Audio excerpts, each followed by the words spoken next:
izin para rekan-rekan peserta CPNS 2019.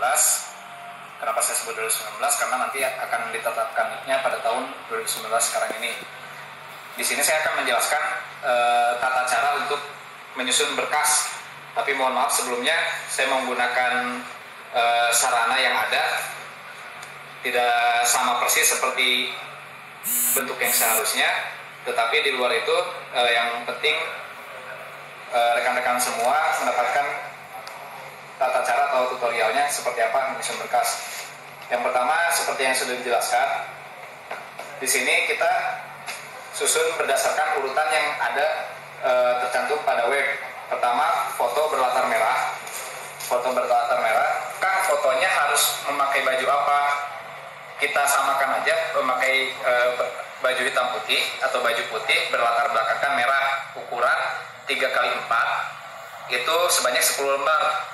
Kan itu 10 lembarnya itu di tiap rangkap atau 10 lembar untuk keseluruhan berkas yang ada. Jadi berkasnya fotonya itu dibuat 10 lembar, fotonya itu 10 lembar untuk mewakili 3 berkas yang ada, 3 berkas yang dibuat rangkap 3. Jadi untuk foto ini hanya dilampirkan pada amplop berkas yang pertama. Setelah itu di urutan yang kedua adalah KTP. Setelah KTP dilanjutkan dengan kartu peserta. Nah ini hanya gambaran kasarnya aja ya. Jadi kartu peserta urutan ketiga dilanjutkan dengan surat lamaran yang ditulis tangan. Jadi kemarin masih banyak rekan-rekan yang bertanya tulis tangannya itu hanya diisinya dari form yang sudah ada di download terus ditulis tangan isinya atau secara keseluruhan. Untuk surat lamaran ini wajib ditulis tangan secara keseluruhan di folio bergaris.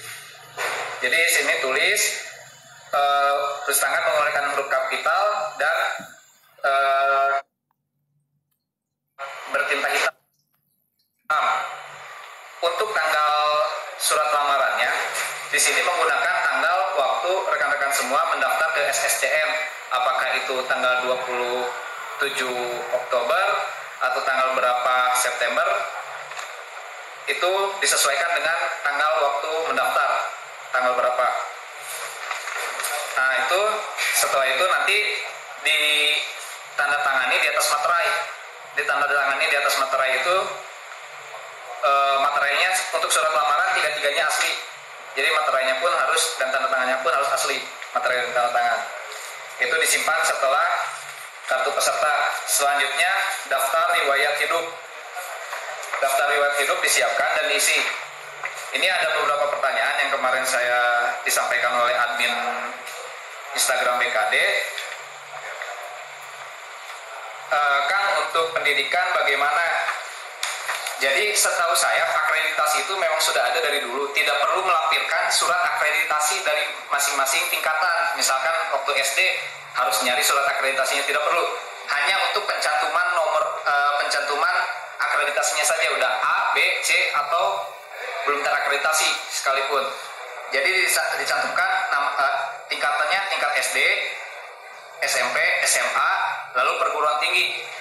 Jadi untuk di daftar riwayat hidup ini diisikan dari mulai SD sampai dengan ijazah yang digunakan pada saat melamar.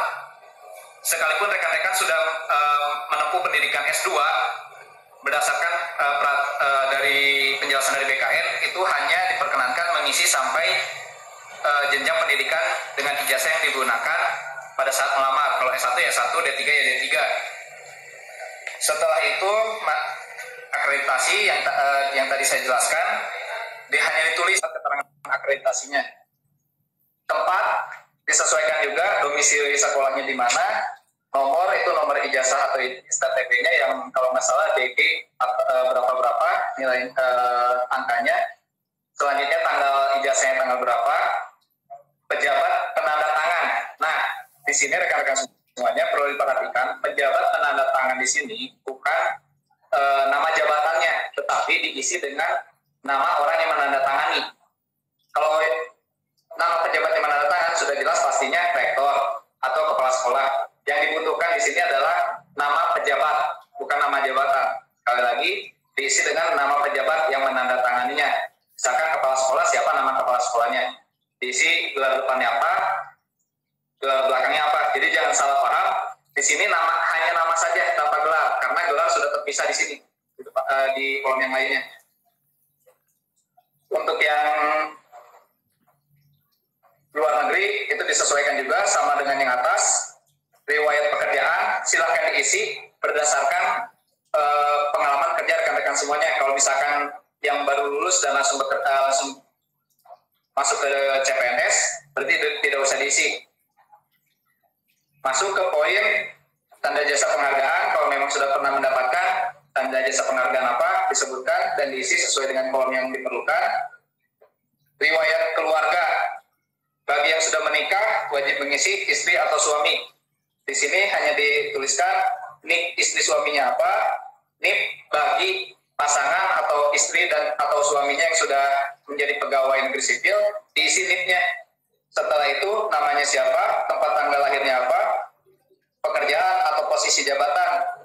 Maksud posisi jabatan di sini, kalau misalkan dia PNS, cukup ditulis PNS saja. Perusahaan atau institusi, pekerjaannya sebagai apa? Kalau wira swasta, tulis wira swasta. Kalau misalkan di perusahaan apa? Kalau misalkan di PNS itu tulis di pemerintah daerah mana. Setelah itu status perkawinan, kawin, cerai, cerai mati, cerai hidup, itu diisi atau belum menikah. Kalau belum menikah, saya rasa tidak akan mengisi kolom suami istri ini. Tanggal menikah, tanggal cerai, tanggal meninggal. Tanggal meninggal diisi apabila yang cerai mati ya statusnya. Lalu masuk ke kolom anak, diisi sebagaimana yang di atas, disesuaikan juga anaknya berapa. Kalau misalkan lebih dari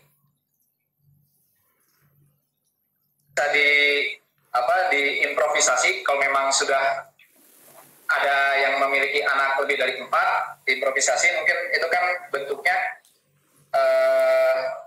bisa nanti diberikan tambahan di bawah sini, atau diberikan keterangan juga, diberi nama di sebelah sini aja di bawahnya. Nama orang tua kandung, sama seperti kalau kita mengisi identitas waktu sebelum pembagian ijazah, nama orang tua kandung dan lain-lain, pengisiannya standar. Saudara kandung juga sama, bapak ibu atau mertua, bapak ibu mertua juga diisi seperti orang tua kandung.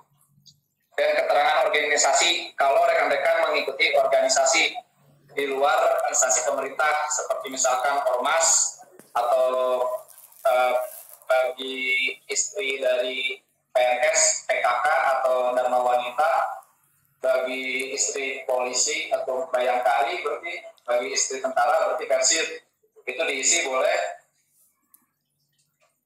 Dan keterangan lain-lain di sini, keterangan yang lain-lainnya diisi juga, nomor SKCK nomor berapa, tanggal berapa, pejabatnya sekali lagi nama orang yang menandatangan, bukan jabatan orang yang menandatangan. Di sini disesuaikan, lalu yang membuat nama rekan-rekan semua dan ditandatangani. Disusun di bawah surat lamaran.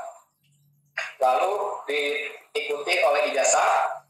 Harusnya ini sudah dilegalisir ya, karena saya mengambil contoh dari berkas yang ada di ruangan. Jadi di sini harusnya sudah dilegalisir, ijazah disimpan. Oh ya, ini nomor ijazah. Kalau untuk yang jenjang sarjana, di sini ada nomor ijazahnya, itu dituliskan nanti di daftar riwayat dulu. Lanjut, diikuti oleh transkrip nilai, SKCK, surat keterangan catatan kepolisian. Setelah itu dimasukkan juga surat keterangan sehat jasmani dan rohani. Kan perlu general check up atau tidak? General check up lebih baik, tidak pun tidak apa-apa. Yang penting itu keterangan langsung dari dinas kesehatan atau rumah sakit daerah yang milik pemerintah, rumah sakit milik pemerintah yang memberikan keterangan bahwa rekan-rekan semua sehat jasmani dan rohani. Dilanjutkan surat pernyataan yang 5 poin dulu. Setelah itu surat pernyataan yang 7 poin. Setelah dimasukkan surat pernyataan 7 poin, di situ ada juga diminta rekan-rekan memasukkan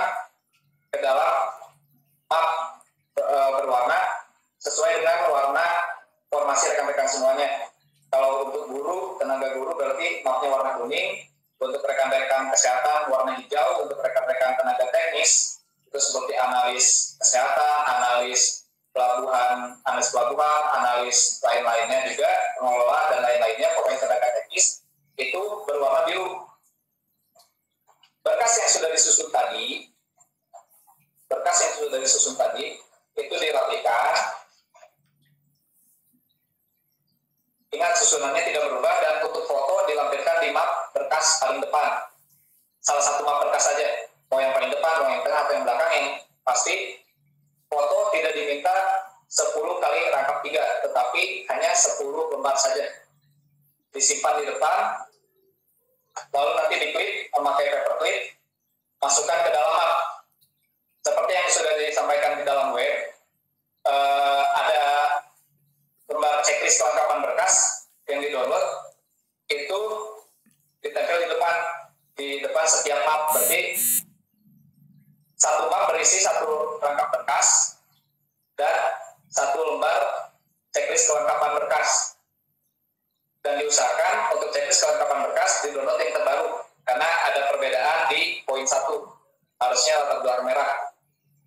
Setelah itu, setelah tiga-tiganya disusun,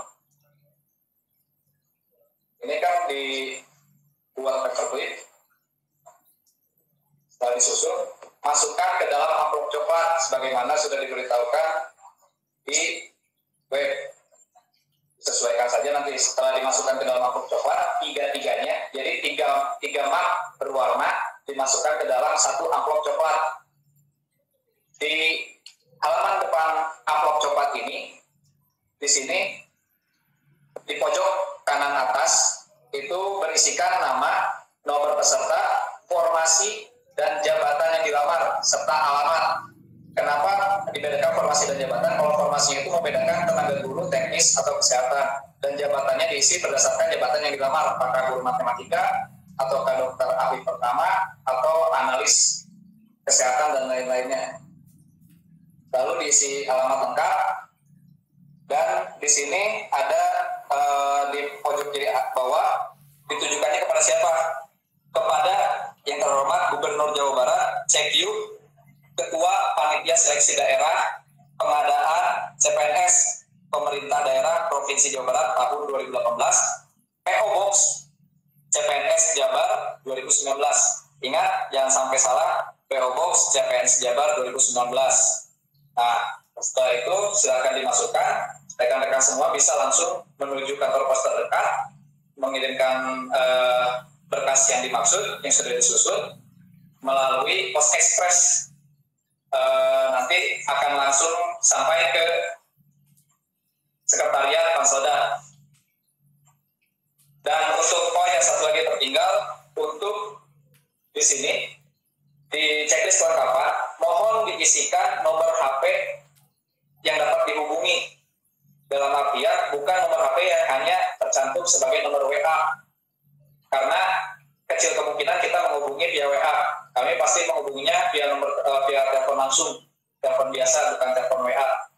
Jadi kalau memang ada dua nomor WA dan nomor biasa, dicantumkan juga di sini dua-duanya. Dan diusahakan jangan pernah menyantumkan nomor HP di halaman luar amplop coklat.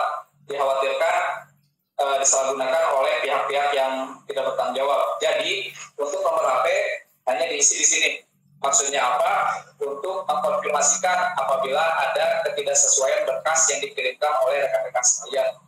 Jadi diharapkan dengan adanya video ini rekan-rekan semua bisa memahaminya, karena kami di sini Panitia Seleksi Daerah Provinsi Jawa Barat sudah berusaha semaksimal mungkin dan mengemas bahasa sedemikian rupa sehingga mudah untuk ditafsirkan oleh rekan-rekan semua tanpa tanpa ada unsur memberikan kesan multitafsir. Karena pada dasarnya bahasa yang kami gunakan juga itu bahasa yang kami gunakan pada saat pengadaan CPNS 2014, 2013 dan sebelum-sebelumnya gitu. Jadi mudah-mudahan rekan-rekan semua bisa memahaminya. Oh ya, satu lagi materai juga di situ kan tersebut 3 materai 6.000. Materai sama dengan foto. Kalau foto 10 lembar untuk mewakili 3 berkas yang ada, kalau materai 3 lembar mewakili 3 berkas yang ada. Jadi tidak perlu setiap map ada isi materai 3 lembar, terkecuali materai yang tertempel di daftar riwayat hidup dan di surat pernyataan serta surat lamaran. Itu mungkin mungkin yang harus diperhatikan oleh rekan-rekan. Ada pertanyaan juga Kang, kalau misalkan untuk legalisir ijazah, baik itu SD, SMP maupun SMA, itu seperti apa? Kalau misalkan rekan-rekan semua bukan pendatang ke Jawa Barat atau dikatakan adalah warga asli Jawa Barat, saya rasa tidak terlalu sulit untuk meminta kembali legalisir ke sekolah-sekolah rekan-rekan waktu dulu bersekolah. Misal, saya orang Bandung, SD SMP di Bandung, SMA misalkan di Cimahi, misal, kan masih satu wilayah Bandung.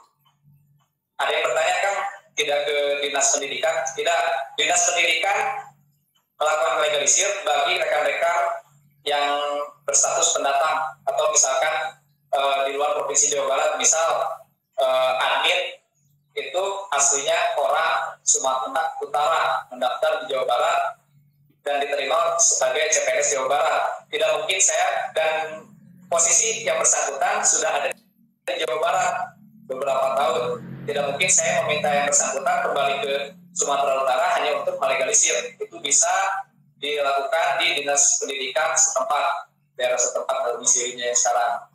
Itu. Terus kemarin ada pertanyaan apa lagi?